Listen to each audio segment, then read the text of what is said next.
Peringatan, animasi ini dibuat dengan tujuan sharing pengalaman pribadi sang pengirim cerita. Dimohon untuk menghargai cerita tanpa menyudutkan beberapa pihak. Selamat menonton. Halo, kenalin, gue April. Gue mau berbagi pengalaman waktu gue masih kuliah tahun 2019. Gue kuliah di salah satu universitas negeri Bandung. Yang awalnya gue ngekos sendirian, akhirnya gue ngontrak sama kedua teman deket gue. Jadi gue sama kedua teman gue ini udah kenal sejak SMP. Kita satu sekolah dari SMP, SMA, dan akhirnya diterima di univ yang sama meskipun beda jurusan.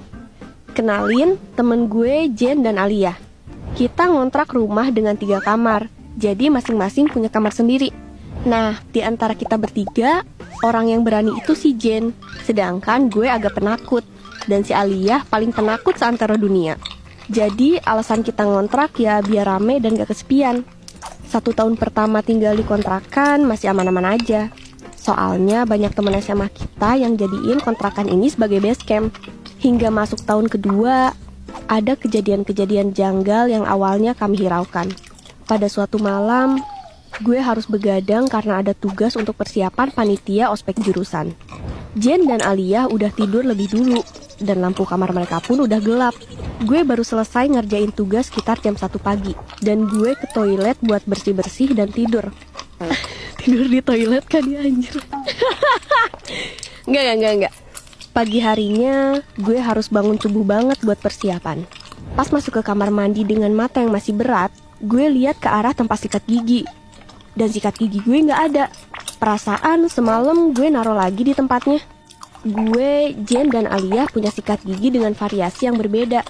Jadi gampang banget ngebedain mana sikat gigi gue dan sikat gigi mereka. Waktu itu cuman ada sikat gigi Jen yang warna biru dan punya Alia yang warna hijau. Entah sikat gigi gue hilang kemana. Gue udah cari-cari di sudut kamar mandi pun gak nemu. Padahal kan di kontrakan cuman kita bertiga. Sepele sih kehilangan sikat gigi doang. Tapi dari sinilah obrolan serius di antara kita. Mulai ada perasaan horor yang cepat-cepat kami hiraukan. Sekitar sebulan setelah kejadian sikat gigi itu hilang dan mulai kami lupakan, di minggu pagi kita lagi beres-beres kontrakan. FYI, sebenarnya hampir setiap hari si Jen bebersih kontrakan. Dia termasuk orang yang rajin, yang gak bisa lihat ruangan gak rapi dan bersih. Urusan bawah kompor, lantai kamar mandi, sampai belakang dispenser pun dilap dengan teliti. Alia juga ngebongkar dan ngelap bagian yang kotor. Hingga tiba-tiba Jen teriak manggil kita berdua. Kalian berdua kesini deh, tapi jangan kaget ya. Kita ngedeket dan lihat Jen narik sesuatu dari dispenser. Ternyata itu sikat gigi gue yang hilang. Kondisinya juga aneh. Kan dispenser itu bersih banget. Bahkan bagian belakangnya gak berdebu sama sekali. Tapi sikat gigi itu kondisinya penuh debu dan tutupnya berubah jadi hitam. Kita bertiga kaget. Gimana bisa sikat gigi itu muncul lagi di tempat yang sering dibersihin dan ditemuin dalam keadaan kotor pula. Kita nganggap itu semua mungkin cuma kebetulan. Tapi kejadian lain muncul. Seolah mereka pengen nunjukin eksistensinya. Ada nih suatu hari, kotak Tupperware atau kerudung yang tiba-tiba hilang, terus muncul di tengah ruangan dengan kondisi yang berdebu. Hilang munculnya barang-barang ini gak kita anggap serius. Selagi bukan yang penting mah masih santuy meskipun kembali dengan cara yang horor. Kejadian puncaknya terjadi beberapa waktu kemudian. Pada suatu sore, Jen ngerasa ada orang yang masuk dan ngobrak-ngabrik box penyimpanannya. Padahal saat itu gue sama Alia lagi ngobrol di kamar gue. Jen nanya, kalian berdua ada yang masuk ke kamar gue gak? Kita bilang enggak, soalnya dari tadi kita di kamar sambil ngobrol. Jen tetap ngerasa ada yang masuk ke kamarnya. Kayak cari-cari barang di kamarnya. Awalnya dia ngira itu gue atau Alia yang mau minjem barang. Jadi dia cuek aja sambil rebahan ngadep tembok. Pas dia ngebalikin badannya, ternyata gak ada siapa-siapa. Gue nenangin dia dan bilang, alah mungkin lu cuma halusinasi kali Jen. Kan lu abis kecapean karena jadwal latihan paduan suara yang padat. Tapi baru kali ini gue lihat muka Jen cemas banget. Sore hari, beberapa teman SMA kami datang buat nginep. Gue ceritain kejadian Jen dan ngetawain dia. Gue bilang, si Jen tuh sekarang jadi penakut tahu. Gue lihat muka Alia yang gak ketawa. Gue gak sadar kalau gue lagi nyepelein kejadian ini. Nah, pada momen ini, gue juga nyeritain sesuatu yang sebelumnya gak diketahui Jen dan Alia. Sekitar beberapa bulan sebelumnya, gue lagi dikontrakan sendirian. Tiba-tiba kedatangan si pemilik kontrakan yang mau nengok keadaan rumah. Ngobrol-ngobrol lah gue sama pemilik kontrakan. Nah, dari sini gue tahu kalau rumah ini emang pertama kali dikontrakin sama kita. Karena pemilik sebelumnya orang tua yang udah meninggal. Terus kosong udah lama banget. Hingga akhirnya kita bertiga datang buat ngontrak di sini.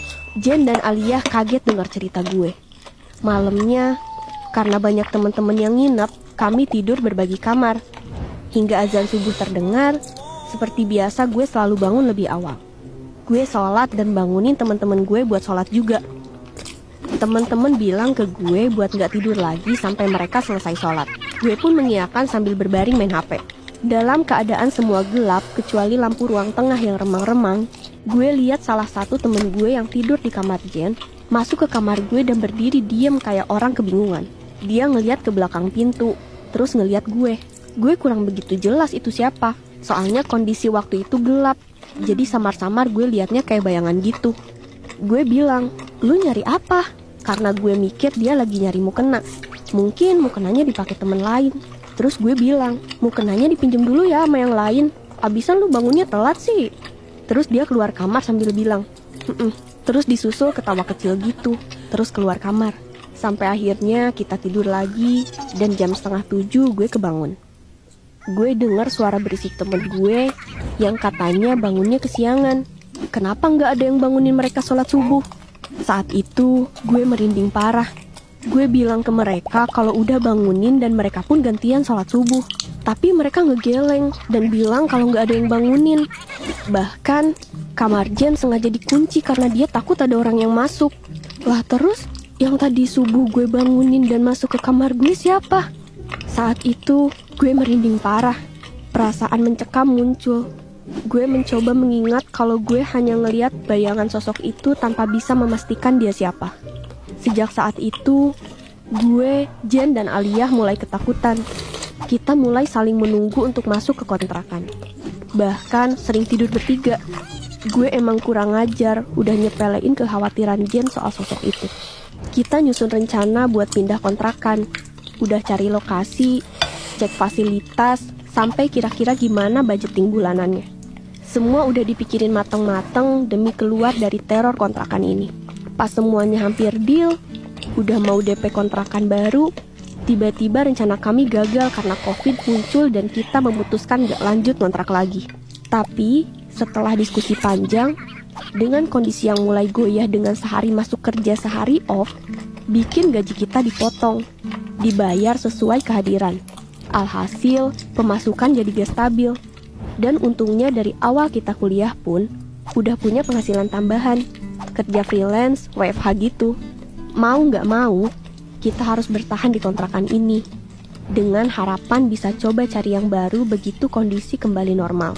Kita kuat-kuatin mental dan selalu berpikiran positif terus, supaya kejadian-kejadian aneh ini gak sering terjadi di kontrakan kita.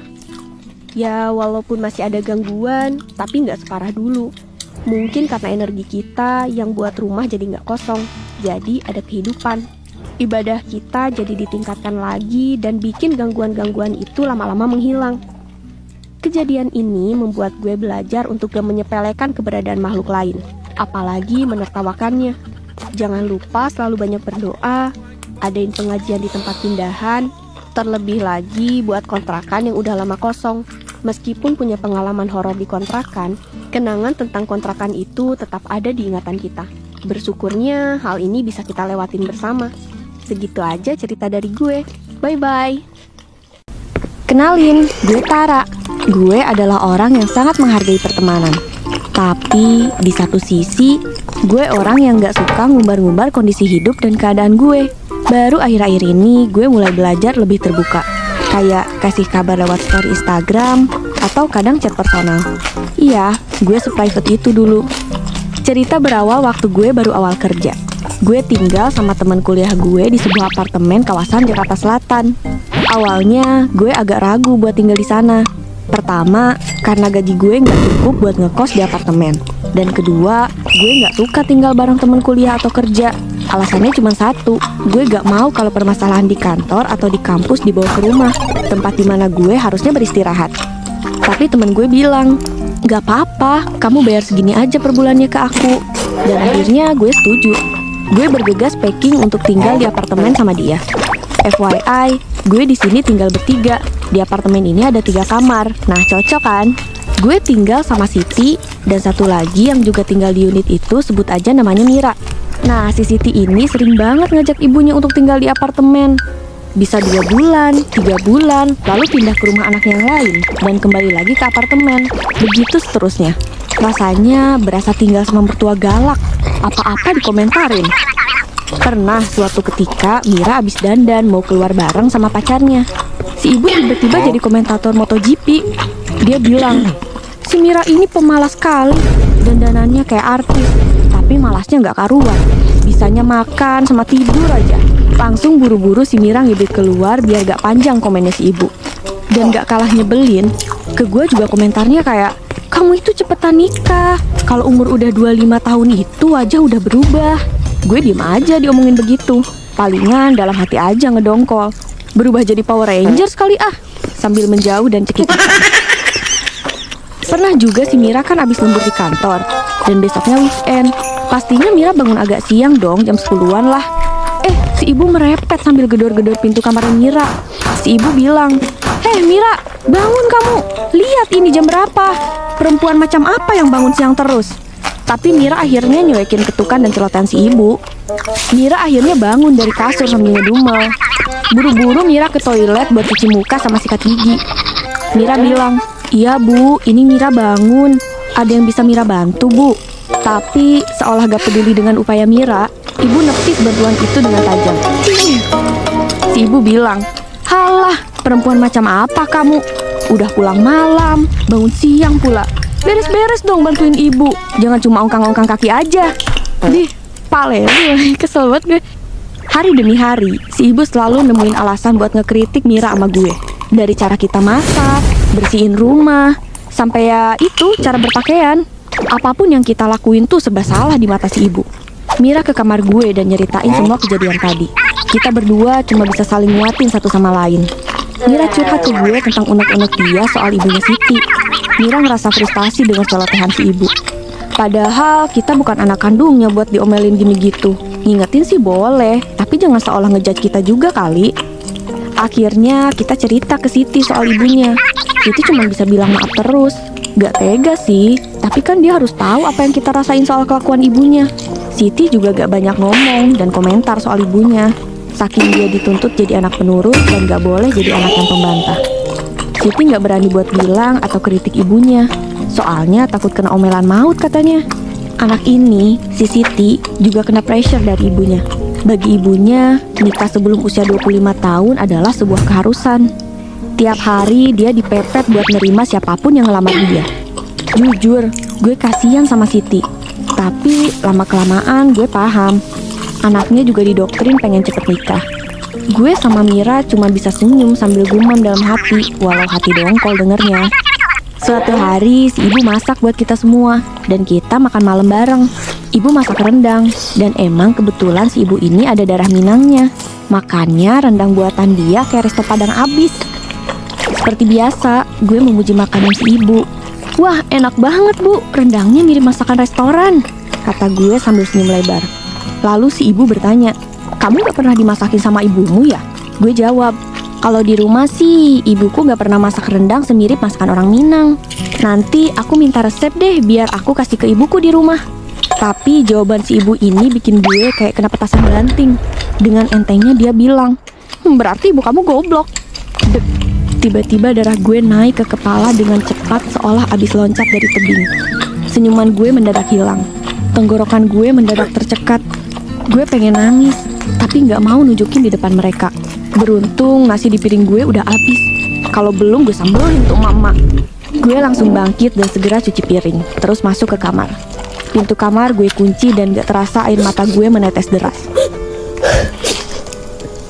Tega-teganya ada orang yang ngomong begitu sama anak yang sedang jauh dari orang tuanya. Gue bener-bener marah. Bulan depannya gue mutusin buat keluar dari apartemen dan memilih ngekos sendiri. Gue gak bilang alasan sebenarnya ke temen gue kenapa gue mau cabut. Ya siapa yang gak kesel jir, ibu kita dikata-katain orang. Dan alasan utamanya ya mengurangi komunikasi sama Siti dan ibunya yang kayak kura-kura ninja itu. Dari situ hubungan gue sama Siti mulai merenggang. Mungkin saat itu semua temen gue bertanya-tanya, yang tadinya kemana-mana bareng kayak biji lato-lato, kerja bareng, ngekos bareng, tiba-tiba gak kelihatan bareng lagi. Bahkan di kantor pun gue cuma ngomong seperlunya sama Siti. Gue gak cerita ke siapa-siapa, termasuk ibu gue. Beliau belum tahu alasan sebenarnya gue keluar dari apartemen itu. Untuk Siti dan ibunya, sudah gue maafin sih. Tapi untuk kembali sebagai temen, gue rasa gak perlu. Pelajaran yang gue ambil dari sini adalah hidup bareng dengan orang lain itu punya konsekuensinya. Dan karena itu, gue mulai lebih hati-hati memilih siapa yang boleh masuk ke hidup gue. Mengurangi drama yang tidak perlu, karena buat gue, once you touch my family, you are dead to me. Segitu aja ya dari gue. See ya!